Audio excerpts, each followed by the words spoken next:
কুষ্টিয়ার দৌলতপুরের সীমান্তের 0 পয়েন্টে 4 দিন ধরে খোলা আকাশের নিচে মানবেতর সময় পার করছে বিএসএফ এর পুশিং করা 12 জন নারী, শিশু ও পুরুষ। নেই খাবারের ব্যবস্থা, নেই গোসল, পোকামাকড়ের সাথেই ঘুমহীন দিনরাত কাটছে তাদের। অসুস্থ হয়ে পড়েছে শিশুরা, সংকটাপন্ন বড়রাও। বিজিবির পক্ষ থেকে পুশিংকৃতদের ফেরত নিতে বিএসএফ কে বারবার চিঠি দিয়েও মিলছে না সাড়া। পতাকা বৈঠকেও হয়নি সমাধান।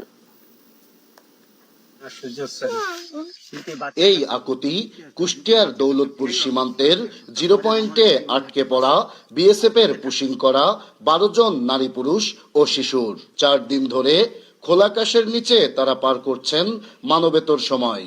নেই খাবারের ব্যবস্থা, নেই গোসল, পোকামাকড়ের সাথেই ঘুমহীন দিনরাত কাটছে তাদের। অসুস্থ হয়ে পড়েছে শিশুরা, সংকটাপন্ন বড়রাও। শীতে বাচ্চা কাচ্চা নেই, আমরা খুব অসহায়ের ভিতরে আছি। বাচ্চা কাচ্চার যে অবস্থা, কাপড় চোপড় নেই, কিছু নেই, খুব দূর দূরান্তর অবস্থার ভিতরে আমরা আছি।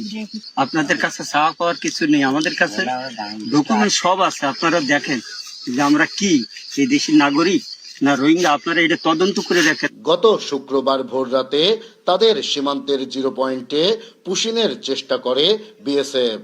তবে বিজিবি ও স্থানীয়দের বাধার মুখে ব্যর্থ হয় সেই প্রচেষ্টা। এরপর থেকেই 12 জন শিশু, নারী ও পুরুষের স্থান হয় 0 পয়েন্ট এলাকায়। উত্তেজনা দেখা দেয় সীমান্ত জুড়ে। আলোচনার মাধ্যমে দ্রুত এ সমস্যার সমাধান চাই স্থানীয়রা। গরমে বাচ্চাটা একটু ক্লান্ত হয়ে গেছে আর কি, একটা মহিলাও ক্লান্ত হয়ে গেছে।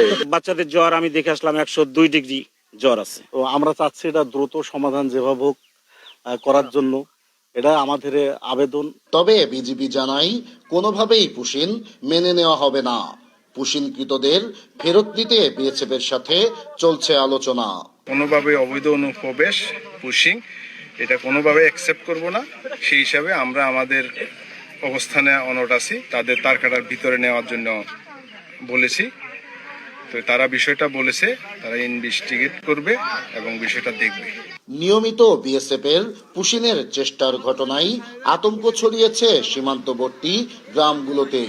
তবে এ সীমান্তে বিজিবি ও স্থানীয়দের কঠোর অবস্থান বারবারই ব্যর্থ করে দিচ্ছে বিএসএফ এর পুশিনের চেষ্টা। নাইদা সান্তিতাস, দেশ টিভি, কুষ্টিয়া।